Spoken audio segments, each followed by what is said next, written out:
Hey there, welcome to day 11 of the Get Up and Go Challenge. Sharon Horne-Ellstrom here. We're going to talk about the I's habit today. Yesterday we looked at alternatives. We looked at what is possible. We're looking at our biggest challenge right now and we brainstormed at least 10, hopefully more, and we've narrowed it down to about 3 things that we're still interested in. And today we're going to use a technology or a technique and a strategy I like to call the I's habit to analyze those. But before we do that, I want to share a little story with you, because there's a lot of different problem-solving, decision-making tools that we can use, right? Or we just have our own strategy, our own way of doing that. One of the things I learned as a little girl from my amazing dad was the plus or minus strategy, I call it. The positive or negative strategy, where you just take a piece of paper and on one side you write all the reasons to do something, and on the other side you write all the reasons not to do something. And I didn't realize until I was driving home. I had just gotten laid off from my job in corporate America. Maybe some of you can relate to that right now. And I've learned that although I put on a really brave face for my boss because I've been there before, as I was in the car driving home, all of a sudden the floodgates opened and tears were just rolling down my cheeks. And I still get goosebumps when I think about it, because I didn't realize how impacted we are when we have changes in our life. I was not in a position to be super financially sound.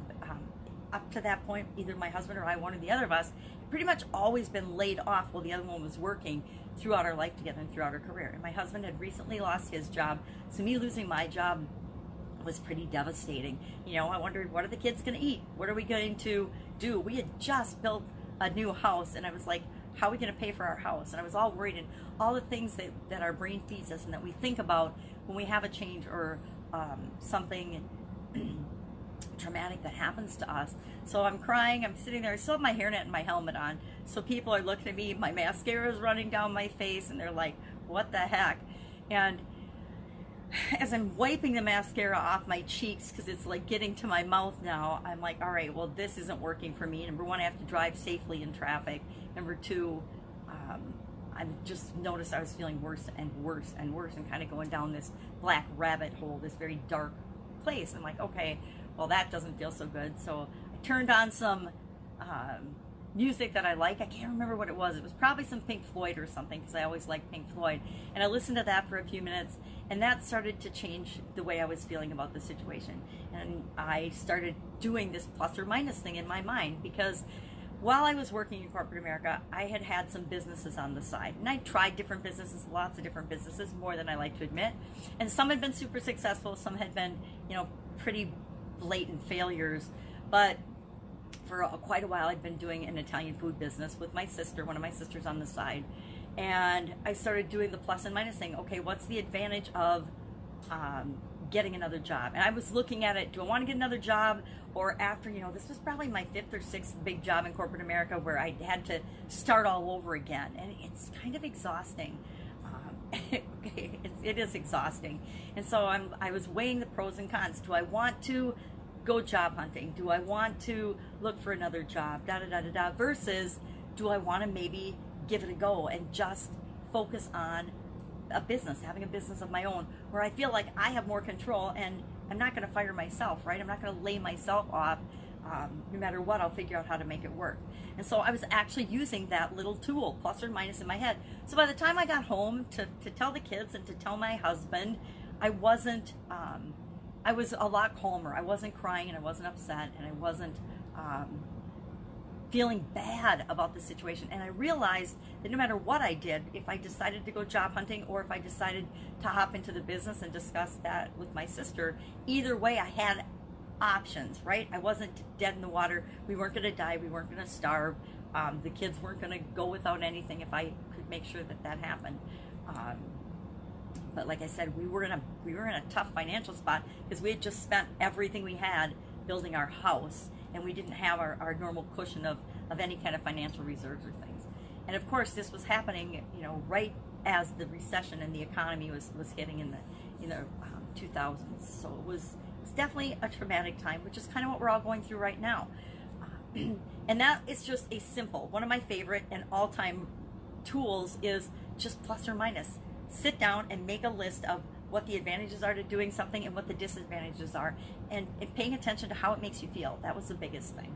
And I just used that little strategy to make me feel better. Now, when we're looking at alternatives and big situations like we're in right now, sometimes we need to step back and we want a little bit more complicated model, or a little more meat around how we're going to make our decisions and our choices. I wrote a book when I was still in corporate America with a group of people. We wrote a book about problem solving and decision making. And of course, it's a 6-step process, right? Everything is usually a 6 or 7-step process. It's really funny. After you've been in business and paying attention and looking for things for a long time, you start to see the models, you start to see the foundational frameworks that everything actually functions on. But I kind of came up with my own version of what I call the I's Have It model. And it's just, all the words start with I, which is called the I's Have It. 6 different things that I look at when I'm analyzing alternatives. So take out your list of 3 things, and if you haven't done it, go back, brainstorm a list. I want you to do at least 10 so that you realize you have alternatives. I had to, on my drive home, be running through possibilities in my head and saying, okay, I can always go look for another job. I can always hop into the business, or I can always come up and start another business.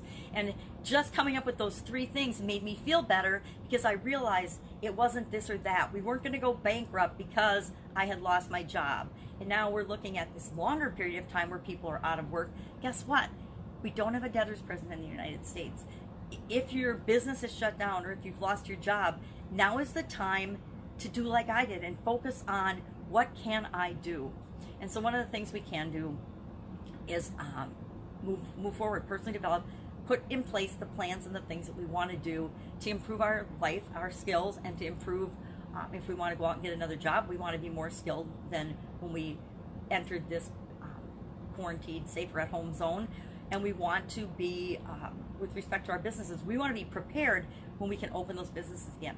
If you're running like a chicken with your head cut off because your business is swamped right now, those are my favorite, by the way, because change and implementation and things on the fly are really, really fun. They're stressful, but they're really, really fun. So whatever your situation, you have choices, you have alternatives. There's always something that we can do, and there's always something that we can impact, but we have to be able to step back and let ourselves see it. That's why we did the exercise a couple days ago, the Be Fat exercise, to make sure that we're putting those things aside so that we can even see the alternatives and the choices that are before us, and that there's always something that we can personally do next. Guess what? That's all we can do, is we can always only do the thing that's next for us to do. So let's talk about the I Have It method. Now, so you're going to look at this for each of your 3 alternatives, and you're going to try to narrow it down to the best one. What is the best thing for you to do right now? There's a really cool, I think it's a Venn diagram model, and a lot of models and ways of analyzing things. People graph them on an XY graph axis. Okay, there comes the nerd in me. Those are called Venn diagrams. And there's one that looks at alternatives based on importance and urgency. And they do that for analyzing problems, but we can do that for challenges, because this is a big problem, and the alternatives we're looking at that can help us hopefully to solve the biggest challenge, the biggest problem we're having right now. I like that one a lot, but I think that the 6 I's give us a more well-rounded way of looking at the situation and looking at the alternatives than just importance or urgency, right? So the first one, of course, is interest. How interested are you? And you can rate these any way you want. I usually do them on a scale of 1 to 10 because it gives me enough separation to be able to make sense of the numbers, and I'm a numbers gal, but you don't have to at all. Just ask yourself each alternative, and 1, 2, 3, you can rank them based on the number of alternatives you have. The most interested one, give 3 points. The least interested one, give 1 point. And we're going to look then for the total number of points if you want to do numbers. The biggest number of points would be the alternative that we choose based on these 6 criteria. So the first one is interest. How interested are you in the alternative? How excited are you about it? Do you even want to do it? I can think of a lot of things that I could do right now, a lot of businesses I could start, a lot of things I could get involved in, but I'm not the least bit interested in them, right? Maybe it's for a group of people that I know I'm really not excited about working with or helping. So how interested are you? The first I is interest. The second I is important. How important is this alternative, that you would do it or not do it? How urgent is it? So I kind of combine important and urgency all in one under the second criteria, important. So how interested are you in it? Are you curious? Do you even want to do it? How important and urgent is this particular option or solution? I mean, if it's an opportunity that is, you know, going to expire in 24 hours because it's a marketing thing, maybe that increases the sense of urgency for taking advantage of that alternative. I mean, maybe you're going to take a course or something and the price is going to go up in 24 hours. So maybe that's more urgent. And again, rank them in order, 1, 2, 3, 3 being the most urgent, 1 being the least urgent. There's things we can do anytime, right? And most courses and opportunities and things online, they have a sense of urgency, but you can actually really get involved in them anytime, right? The third I is impact. How much, and it's usually just a guess or an estimation, so don't get all bent out of shape about this. How much impact do you think that the solution or the alternative that you're looking at will have in terms of, will it move the needle further? We already know up front that there's certain things that we do that they'll move the needle. They'll move our how close we get to a goal that we want faster and further than other alternatives. So that's what I mean by impact. How far will they move the needle and move you toward what it is that you want, or how much impact will they have on solving the problem? Let's think of an example of this. Say your business is shut down. Okay, this is a good one.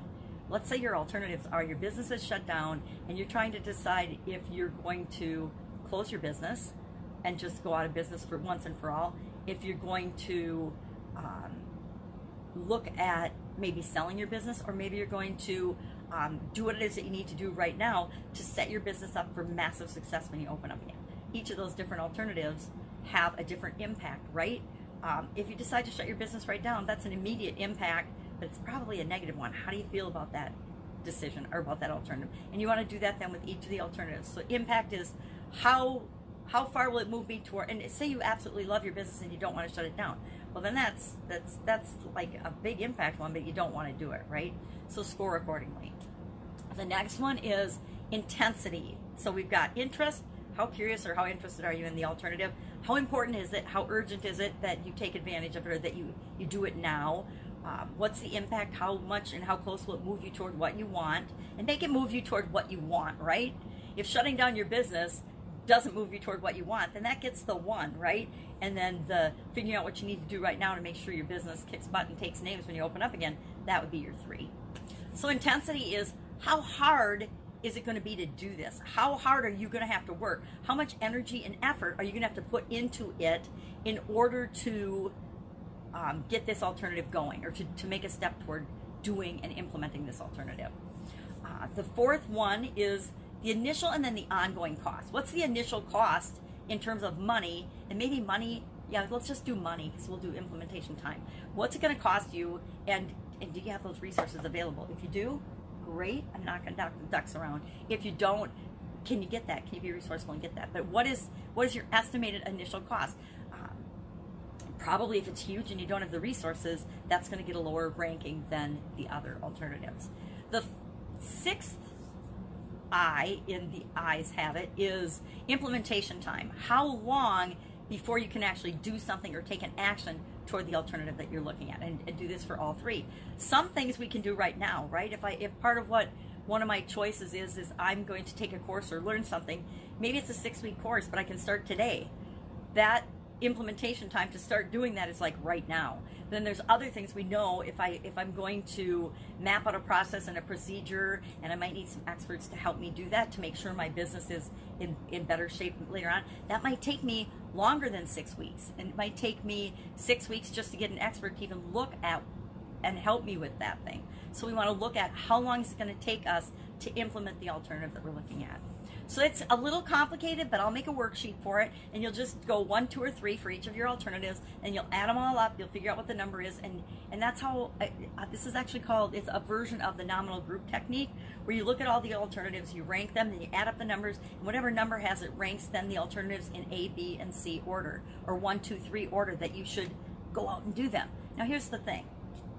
In the world we're in right this very minute, it might all boil down to, what can I do with what I've got right now, right? Maybe you're short of resources. Maybe you're short of alternatives, whatever. But to me, what I'm asking myself every single day is, what can I do right now with what I got? What can I do with what I've got right now? What can I do with what I've got right now? That is my overriding differentiator between all alternatives and the choice of what I do or don't do every single day right now. And when we're in chaos and emergency mode, which many of us, which probably most all of us are in, that's the most important question. And so that kind of takes away the eyes have it. But I like the eyes have it because I feel like I'm doing something in a systematic way to make a decision and a choice to move forward. And we want to do this in our most important, most intense, most urgent problem right now to move the new deal forward the most, to give us the most impact so that we feel better about what's going on. And we feel better about ourselves. And we're leading by example and helping other people. And that's important as well. So would love to know what you think of the eyes have it. Our action item today is, of course, to take your alternatives from yesterday and do this worksheet on them. I will go and create a Google Doc worksheet for this because I don't have one. I've never explained this way before. I just kind of came up with it. And I'm like, okay, what are the things that I look at and why and how can I analyze alternatives in a way that makes sense, but it's kind of scientific, because I think we need a lot more objectivity to what's going on in our lives right now to make us feel better and more grounded than all the chaos and all the craziness that's going on around us. So try the eyes have it method today, and tomorrow, of course, we're going to pick one of those alternatives. I'm giving you a little peek in tomorrow. We're going to pick one of those and we're going to actually take action on it tomorrow, like right away. Normally we do it today, but I'm stretching it out a little bit just so that we have bite-sized pieces. Now, I know it's Easter Sunday tomorrow, but it doesn't mean we can't pick one alternative and take a step toward it.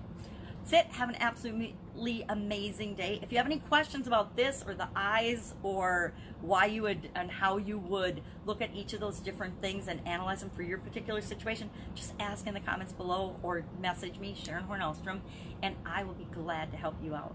Have an amazing day, and I am going to go have one as well. Take care. Catch you tomorrow. Bye. Get up and go.